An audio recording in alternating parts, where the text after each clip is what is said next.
to the Abu Dhabi International Book Fair.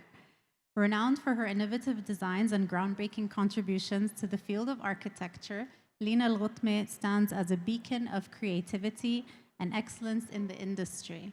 As the recipient of the prestigious Arab Great Minds Award for Architecture and Design in 2023, she has been recognized for her visionary approach to architectural design, particularly in her exploration of the dynamic interplay between architecture and nature.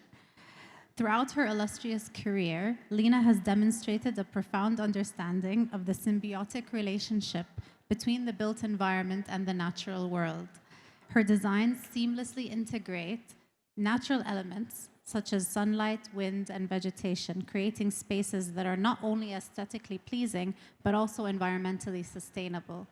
Tonight, we have the privilege of delving into the mind of this architectural luminary as we explore her unique perspective on the dynamic interplay of architecture and nature. From her early inspirations to her most recent projects, we will uncover the driving forces behind her innovative designs and gain insight into how she navigates the ever-evolving landscape of architectural practice. Please join me in extending a warm welcome to Lina Al-Ghutme as we embark on this fascinating journey of discovery and exploration. Hi, Lina. Hello, Al-Amira. Reem, I'm so happy to be with you today, and thank you for all the organizers of this book fair. It's such a great pleasure to be in an environment of so much literary words and endeavors. Yes, I've been coming here since I was a kid with my father, so it's nice to be among the books again. It's amazing. It's really about our culture, like something that we will talk about and that is very dear to us as Arabs and also as an architect. It's important. Yes, absolutely. Selena, I believe you wanted to start with a presentation, so the floor is yours. Yeah. Thank you. Thank you. I really wish to start this talk actually by introducing some of our works, my practice in Paris, and how we're looking at nature in architecture. And always, you know, when we're starting designing, we're always looking at Earth. Earth is our habitat, it's our house that we live in. And especially that today, you know, we are beyond even the Anthropocene, because the human, us as humans became really the governing power in the shaping of the world. And unfortunately, in our way of consumption and the economic construct that we use to produce space, we almost need more than 2 Earths to sustain us. And we always built with cement everywhere, towers, and you know, we invade our environment. And we leave waste all the time. So it's really about how we can think about material in a different way, how do we live with nature differently, and how we understand also that we are constituted of nature. And scientists actually tell us that we're more than 40% constituted of microbes. So we're actually part of nature in a way.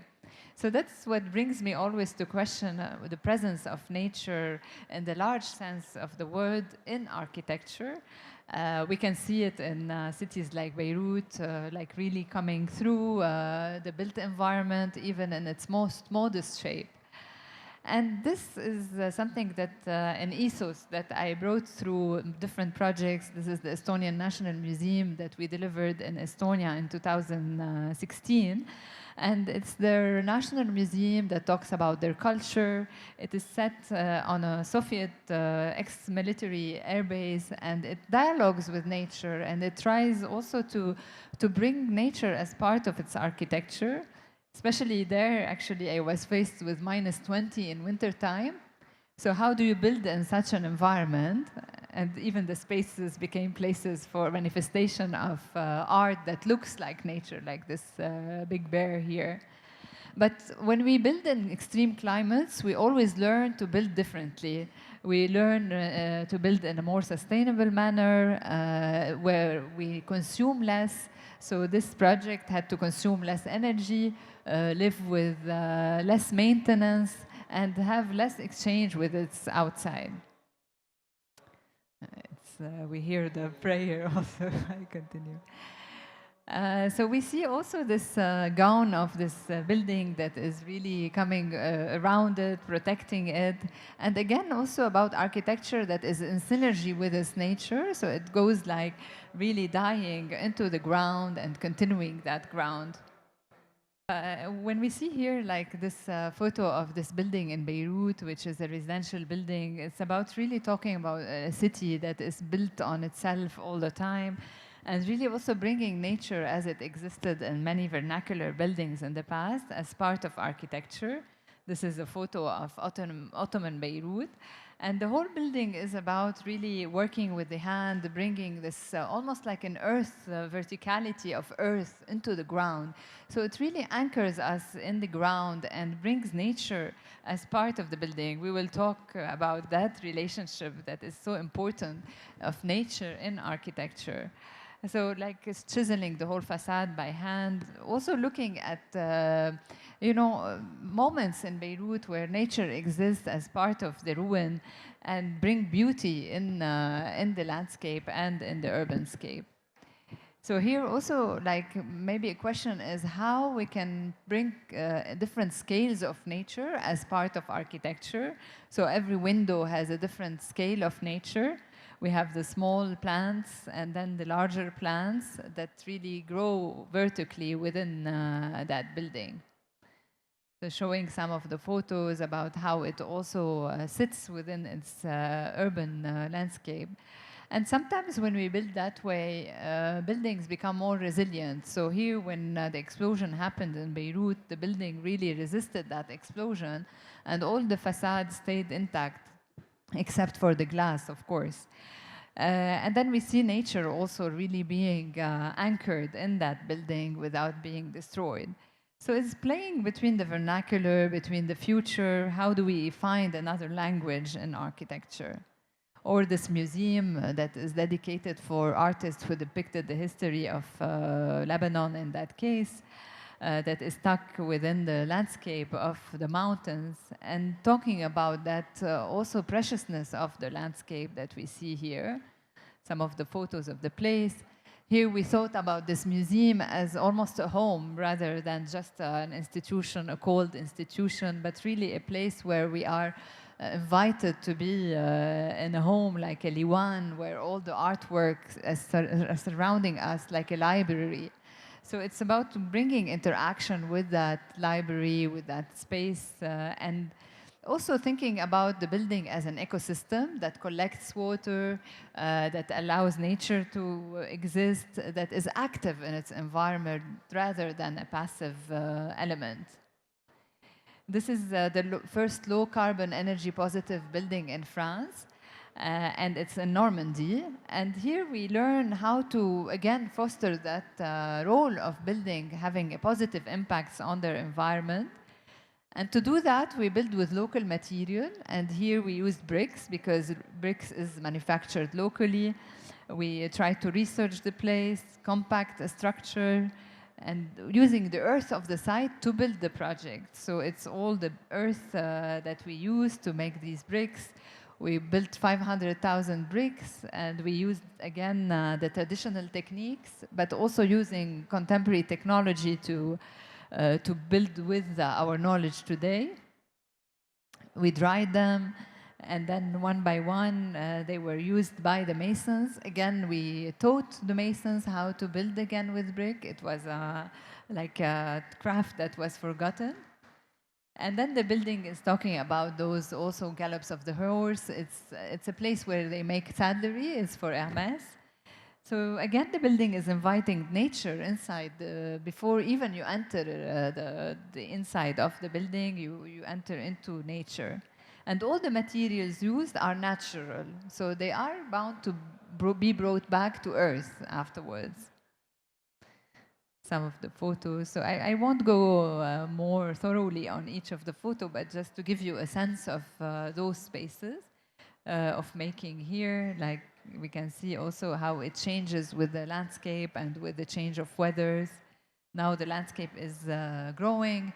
It's also all the, for example, all the sites when we were doing all the digging, of course we had a lot of earth. We used all this earth to make the landscaping and use the plants to create an ecosystem, to foster for the ecosystem around.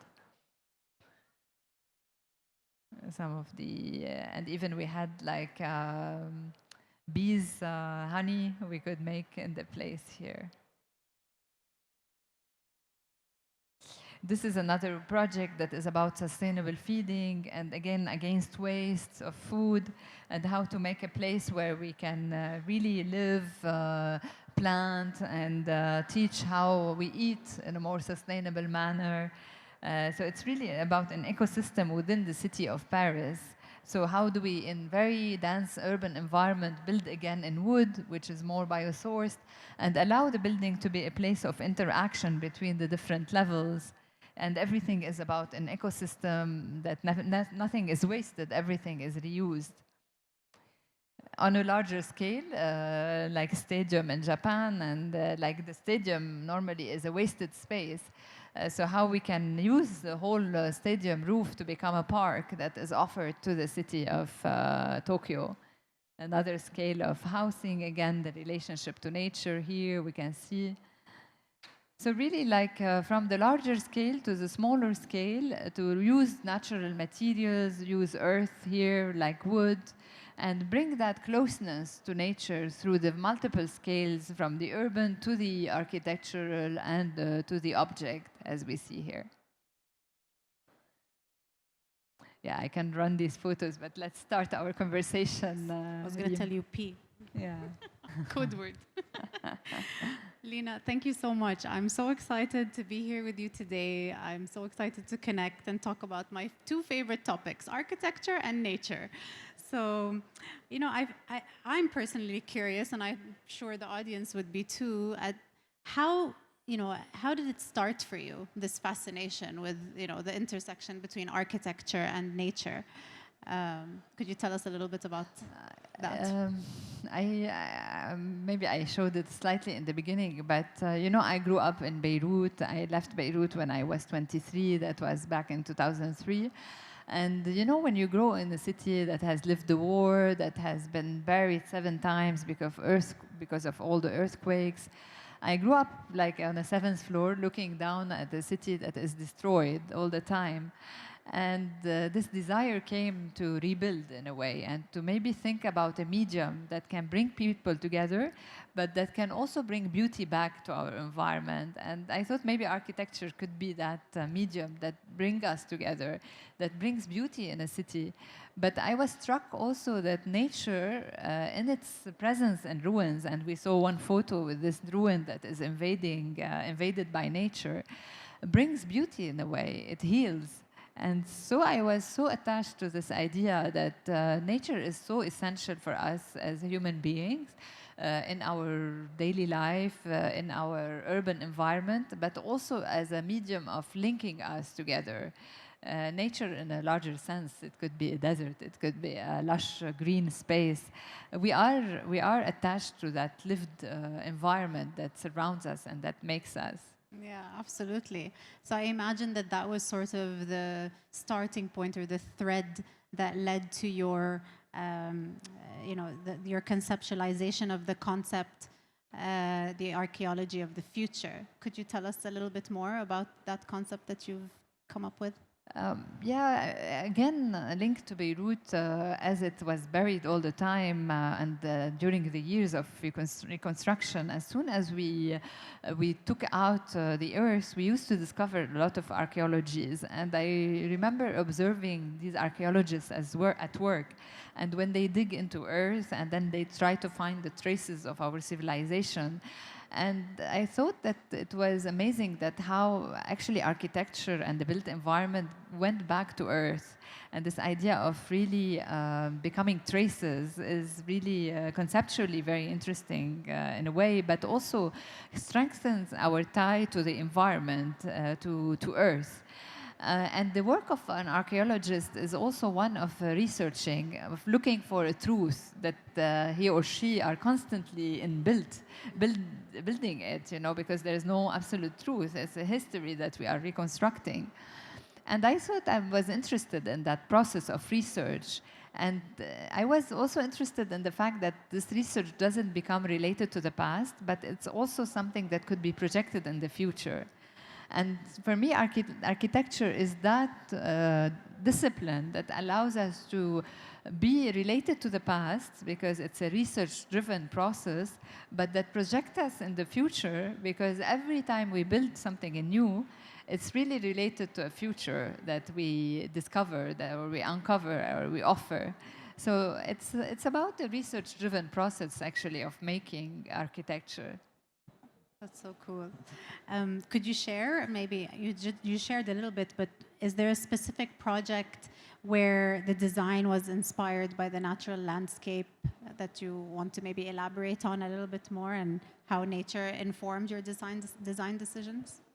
Yeah, definitely. Actually, it stops on this project, but maybe I can show more of it, because this is the process actually behind this pavilion in London. This is the Serpentine Pavilion, and it's a pavilion actually that is built every 1 year by a prominent architect, and it's just for 2 months and then it moves.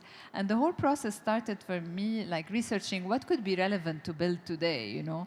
And I was thinking about the importance of places to be together, and we started researching what brings us together. Like, for example, in this photo, we see earth, we see people cooking, food brings us together, but also food allows us to be grounded. You know, when you eat your home food, you feel like this kind of you know, happiness, and you feel how much we are climatic beings.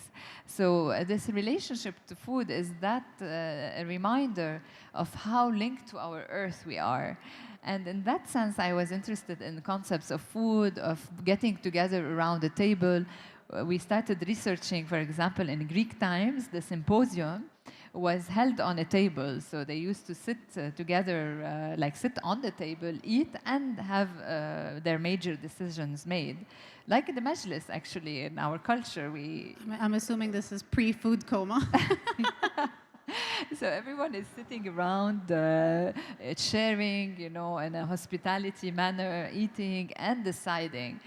So it's moments of assembly, moments of getting together, and we can see these assemblies happening, for example, in Stone Age, like, because I was building in London, so I was looking at these forms of Stone Age, what kind of impact they can have on the design of the project as a place of talk, of assembly, and then also other forms of Toguna. For example, here, like this photo that we see, is a Toguna structure. This is like a pavilion that the Dogon people of Mali, they build actually to decide together and to gather and decide on important decisions, to make the important decisions. So it's a heavy roof. They have to stay seated until they make their decision. Because if they stand up, they will bump their head, and so basically they cannot fight. So it's about how architecture can bring us into, you know, community and agreement, like forms like this, for example. And then the pavilion emerged from from this research and from echoing a natural form, like we see here, this like flower that I was drawing. So in a way, it portrays this idea of research and the archaeology of the form that will emerge. That's really beautiful, and I love flowers. So, I mean, we're talking a lot about nature, and our profession, you know, has been seeing this increased interest in the concept of biophilia. Yeah. You know, just for the sake of the audience, would you please provide us with a general understanding of what biophilia means, and then describe maybe how you think biophilic design principles ought to be utilized in architectural projects to promote human well-being and foster, you know, a deeper connection to nature. Yeah, I was looking actually more closely at the definition of biophilia, some like a domain and a word that actually is very present in my work, and I want to read it more literally, just because it's very interesting to dwell on and think about. It's really an innate and genetically affinity to the natural world. So it means that genetically, actually, we are programmed with this natural affinity to the lived world. And that we have actually this innate tendency to seek connections with nature and other forms of life. So we do need life all the time. And it's about this relationship to the living things. It's really stored in our subconscious. It's rooted in our own biology. And that really our ancestors have an advantage because they were connected to nature. When reading about biophilia, you realize that 99% of our lives as human life, let's say, including our ancestors' life, has been built by nature and as a mean of being adapting constantly to nature, except, of course, the last decades and destiny, where we have started to encroach on nature and to think that we can build our own environments independently of nature. So the idea of biophilia is to reconnect with that concept of this inherent need to be in tune with the living environment. And psychologists, for example, they say that our minds are not suited to urban life. That you can imagine that actually we live in environments that are aggressive to us as human beings, and that also install certain violence vis-a-vis one another. And in that sense, indigenous cultures were much smarter than us in this relationship to the ecology and their thinking, ecological thinking, actually. We were talking about that just before, yeah. And there is this reverence also towards the earth and nature that I think that we're starting to slowly come back to, I think, but I feel personally that we critically need to come back to that.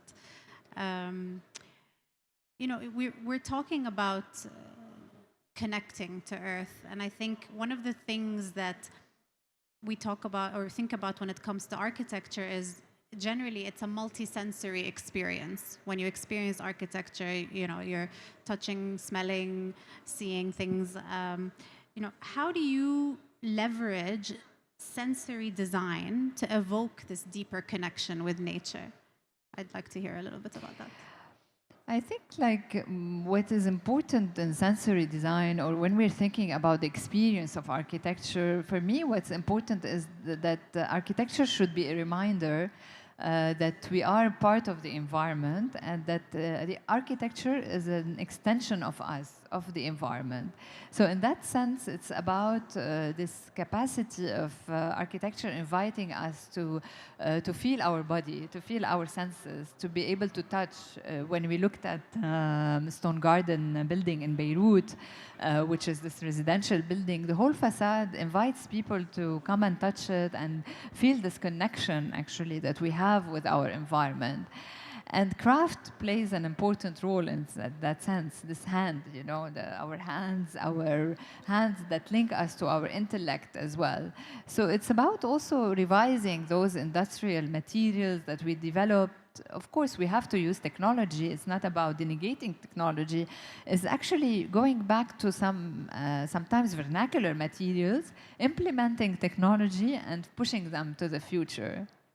Another side of sensory experience, for example, in the Serpentine Pavilion, was the use of wood. I didn't expect that when people come into that pavilion, they smelled wood.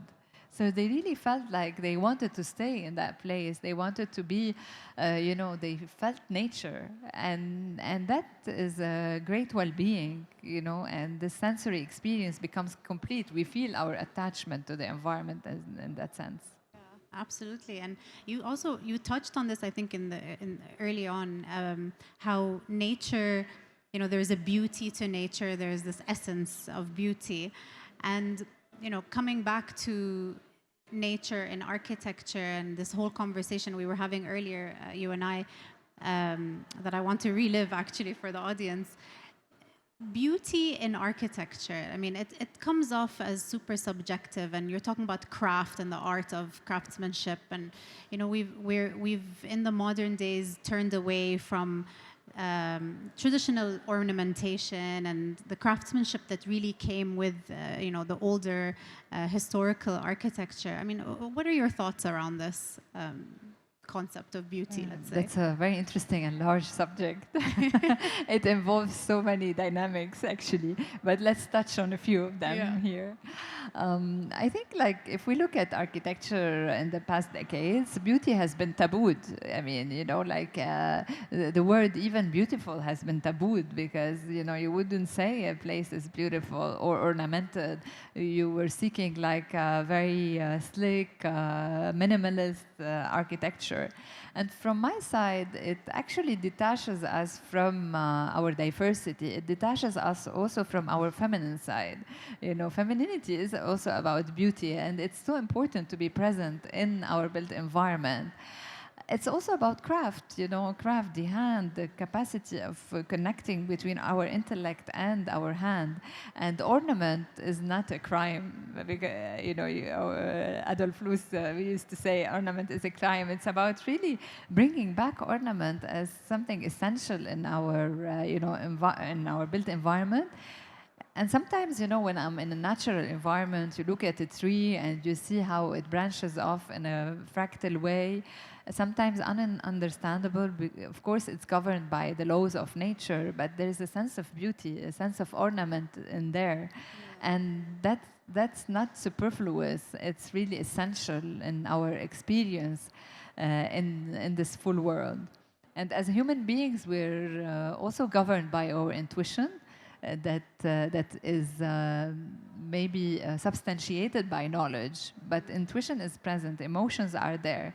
So we have to foster for those actually through the craft, through the beauty of architecture and our built environment. Yeah, absolutely. And we were talking earlier, it's as much as the modern world was pushing us to, use more of our rational mind, at the end of the day, as human beings, spaces evoke feelings, and we can't deny them. You can walk into a space, you could feel good, you could feel bad, and that's really what your environment does. It contributes to your sense of well-being, whether intentionally or not. It happens. So I think it's very important that we as designers, architects, urban planners are very intentional also about this. So. We talk about sustainability a lot. I think it's thrown around a lot as a buzzword. So maybe, and obviously it's very present in your work. So what would you say are the challenges of sustainability, in architectural design today? I think drawing back also on the prior question and in transition to this question, I think like we think that beauty is luxury or it's just destined to a certain elite. I think it's a necessity. We need beauty to survive. I once wrote a text in that manner because we need that beauty actually to bring us faith again in life. And beauty can exist in very simple ways and very simple materials. It's just about the care that we put in something we do and we build. And when we're thinking about sustainability today, the challenges are, first is to change our value system. We have to start thinking about where we are investing and what investment means. It's not only about capital and financial investment. It's also about investing on a long term. It's taking the time to think about it and to think about our future, researching or integrating research as part of our design practices. And I think also, it's about building partnerships, because as architects, it's not only us who are building the world. We build it with governments, we build it with clients, we build it with, sometimes they disappear behind us, and when the building is not good, and it's like the architect have done it. But it's not the case. It's always a partnership between different people, disciplines that share a vision together to build things and our environment in a more sustainable way. And this is where the mantra research should inform practice comes into play. Definitely, Absolutely. of course, yes. Yeah. And also, it's not a linear process. You know, and conventionally, we used to think that you design, you start with an idea, and then after you look for the material, and there's a bunch of people trying to, you know, draw what or realize what you drew. It's not the way. We're starting sometimes with the material, so it becomes more a circular way of thinking rather than a linear way of thinking architecture. Yeah, absolutely. You know, your work often incorporates organic forms and materials. So, you know, how do these choices contribute to a sense of continuity with the natural environment? I mean, the natural world within the urban environment. The question of organicity is maybe too large. You know, how do we define an architecture that is organic? In my mind, it's not only about the form of a design, it's about the experience that you have within a design. It's about the organic experience that you can have. So when you're entering a space, you're able to move in a free way. You have a sense of freedom, but also the capacity in a place to have the possibility of appropriating that space differently.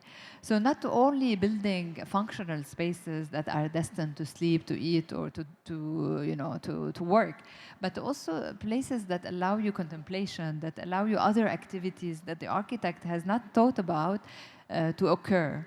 And this has been recurrent in my work. Like sometime I offer a space that is in between, a place where there's a tree or like a sunshade, or so in a way it becomes a place where people use it in unexpected ways.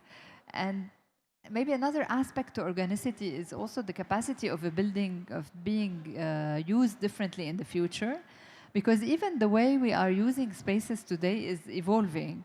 So today an office building can tomorrow become maybe a museum, or it becomes a housing.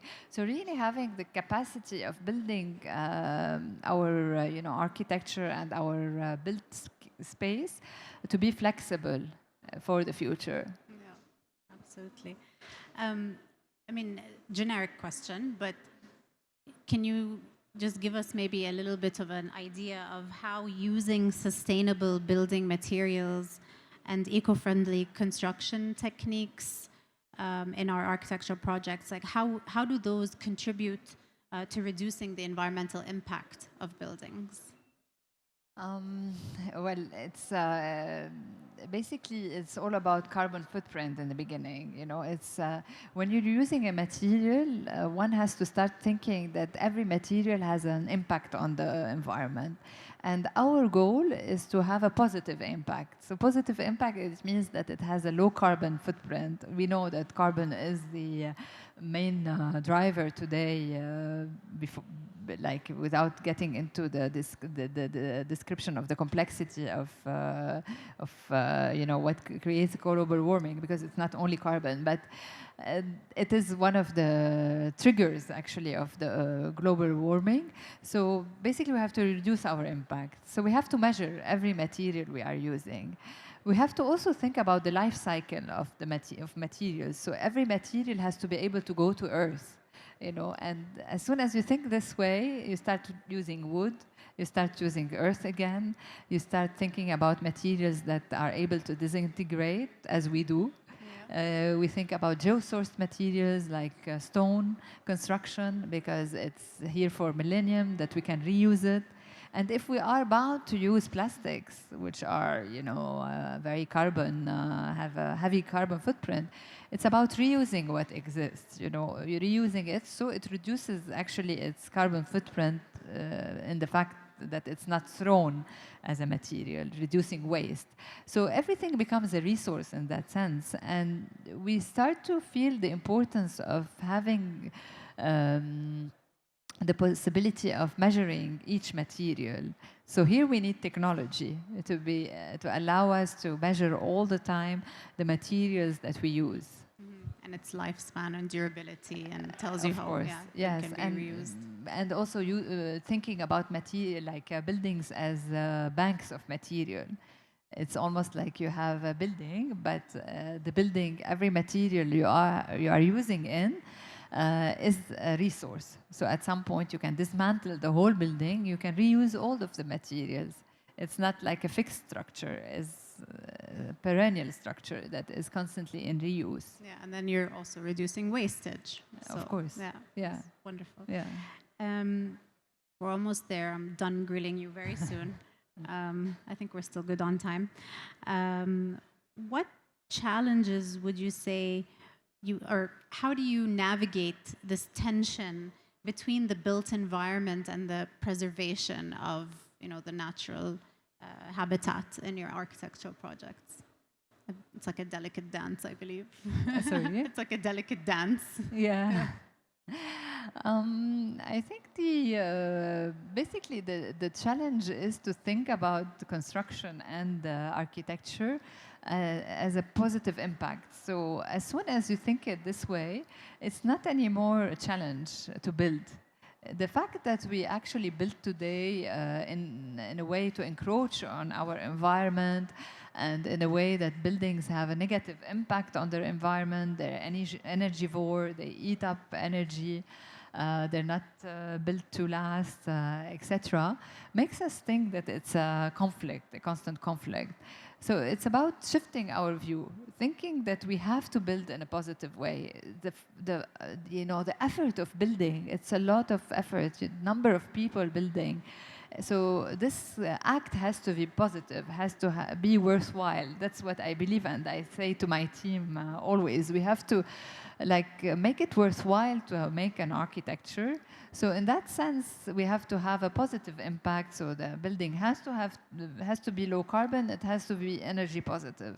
And I'm really eagerly seeking always partners to do that, to build such exemplary buildings that prove actually that we can have positive impact on our environment, be symbiotic, live in a symbiotic relationship to the environment. Yeah. You put that out there in the world, let's see where it catches. Yes, whoever has this ethos, please. So, you're talking about partnerships, and I think one of the most important partners, in my opinion, is the community that you're building for, right? So how important is it for you to to bring the community in, have them participate, raise environmental awareness, on these architectural projects, and what kind of strategies can architects employ to inspire communities to adopt more sustainable living practices? This is a great question because I think in the beginning, architecture has to become a culture. Many people don't know necessarily what is architecture if you're not in the discipline or interested. Sometimes they ask me, so what do you do? What projects you specialize in? Do you do houses? It's really, architecture is about, fashioning the environment and fashioning our relationship to one another. So it is essential that we build that architecture culture. And maybe an example to that is a museum that I'm working on and designing in El Ala. It's the Contemporary Art Museum in Saudi Arabia. And the idea here, or the question that I asked myself before starting this museum is what a museum is actually in Saudi. What is a museum in El Ala? It's a place where there are people living there, a community in this place. So who is the community? So before designing anything, I went to meet the people that are living in the city that have been there. I went to schools kindergartens and boys' schools, girls' schools, started asking them, what is a museum for you? And I was struck to see the maturity of children, some of them telling me the museum is a place of extraordinary. This is amazing, that they have this maturity to say that it's a place to dream. Of course, some of them were telling me it's a place for dinosaurs, when نكتشف عظام الديناصورات. So it was really great first encounter, having them draw. And then I started building the vision for that project through this encounter, but also thinking about this design as a tool to build the link with the community. For example, we see there great knowledge in earth construction that has been forgotten the past decades. And the idea is to use that museum to be able to reinstore that knowledge of earth construction, to work with the artisans locally, to bring them back in link to their heritage, to the historic city. So really allowing this building to become a vessel, even in the construction process, to build knowledge through architecture. That's so beautiful. Really. We're trying. No, really, I can't wait to go see it. I mean, I wanted to go see Al-Ula, and now I have even more reason to go. So last question to wrap up before we open the floor to any Q&A. How do you envision the architecture of the future? This is a question I'm always asked, actually. What is the architecture of the future? People start thinking that we will have, vessels flying around and huge towers. I think, like, architecture of the future is the architecture of the present first. It's about what we are building to last for the future, how we construct today to build a future, instead of thinking about an image of the future that is an unknown, that we are constantly building without that becomes also an image, a superfluous image. I would say there's a lot to do in the present, in our ground before we leave to the moon. How we can make it much better here. Then thinking about images that we are less in control of today. Yeah, no, that's poetic and beautiful. Thank you. So I think we'll just open the floor really quick if there's any questions from the audience. Otherwise, go ahead, maybe. Thank you.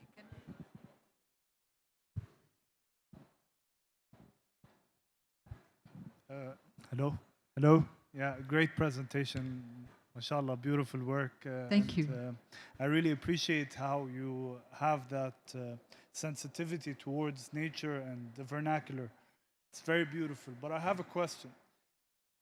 Today we have artificial intelligence that's hugely impacting the way architecture is being formed and presented and brainstormed to a client. I'm just curious, how would you combine that or use that as a tool to complement that vernacular, touch to architecture? Thank you for your question. I mean, I always think about technology and AI as a tool, that allows you to move further. So if you can use AI as a way to calculate the performance of your building, to respond, for example, in a specific location, what's the best bioclimatic shape that you can emerge in a context, taking in advantage the wind, the sun, the different seasons. That's great. You can use AI to do that. Today we use programs, maybe they are not as fast. We have iterations where things take more time to be able to reach that bioclimatic shape. Because when we're building bioclimatically, actually we're already reducing our need in terms of energy intake, in terms of energy climatization, heating of a building. So this is a slight example how AI can help us.